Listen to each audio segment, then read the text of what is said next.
Welcome everybody to Forza Motorsport 7, and today we're taking a look at the 1986 BMW M635CSi. Now this is based on the E24 6 Series range, and this was produced between 1983 and 1989. 5,855 of these were produced, and yes, changes over the standard 6 Series include BBS RS wheels, rear lip spoiler, a longer front air dam, larger front brakes, and revised suspension with a 10mm or 0.4 of an inch lower ride height, making it a more sporty looking vehicle, while obviously giving it a bit better of handling and slightly better brakes.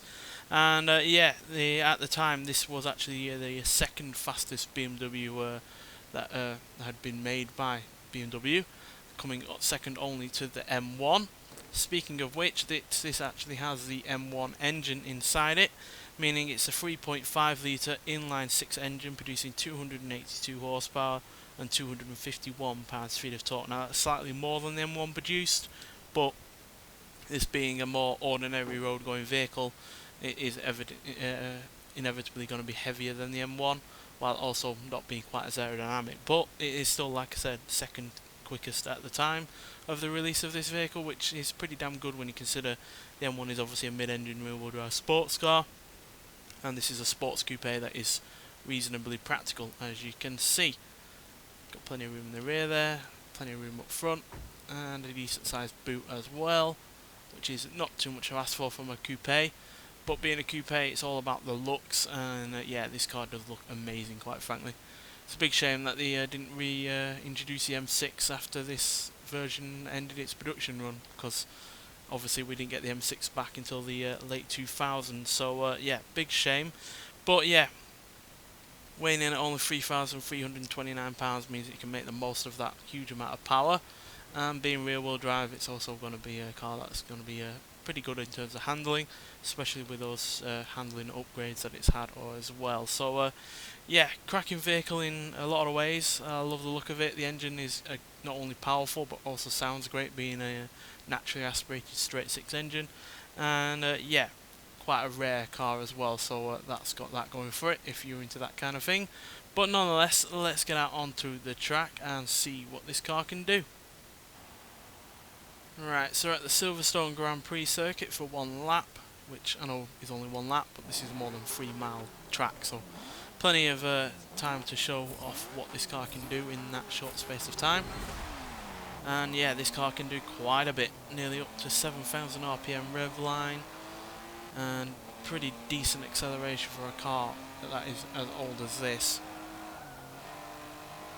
You know, it's 34 years old, which is, you know, a long time ago, especially in terms of car design and engineering terms. But yeah, it's still a car that can excite on the road and on the track as well, especially considering its acceleration times.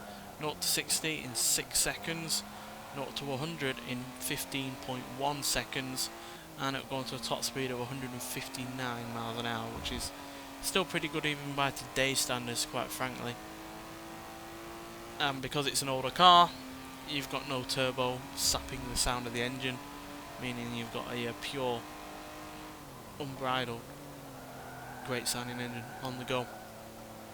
And even though it is 34 years old, which means it's not the most technologically advanced car in terms of what it's got going on in the suspension and all that lot, but even so, outside of a little bit of understeer to make sure you're not being an idiot, it's really rather good in terms of handling. It stops pretty well, it doesn't roll quite as much as you would expect for a car from the 80s, and because it's got all of that power and that rear wheel drive and the engine up front, it's well balanced, while also being able to be a little bit of fun when the mood takes you, quite frankly. So yeah, cracking vehicle, quite frankly. And yeah, this preceded the M5 by a full year, so this really is the original M car outside of obviously the M1, but that didn't sell anywhere near as much as this, while yeah, nowhere near as practical. And quite frankly, I think an M car should be a good balance between speed, acceleration,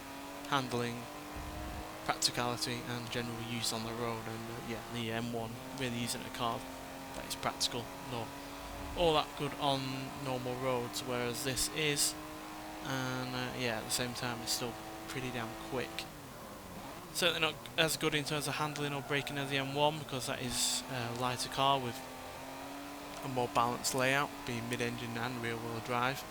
But considering this is very close to being as good as a mid-engine sports car, just shows how good it is, quite frankly. And yeah, the few minor changes he did over the standard 6 Series has clearly worked. Also was only ever available with a 5-speed manual gearbox, so you can tell it's a proper sports car when it's not got an automatic on offer. And yeah, top it all off, like I said, it's a great sounding car as well, and yeah, looks great as well, just like you'd expect a Coupé to look. So yeah, if you've never driven this car, then I highly recommend it. It's probably my favourite M car from the 80s.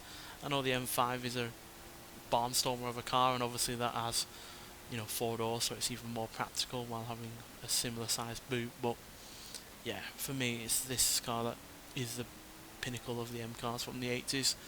And yeah, like I said, it was a great shame that they didn't bring it back for the next 6 Series that had come out, or the following 6 Series that might have come out had they brought out another 6 Series. But either way, it did eventually come back, and we got a V10 Monster as a replacement, which is pretty good in its own right. But yeah, I prefer this original car.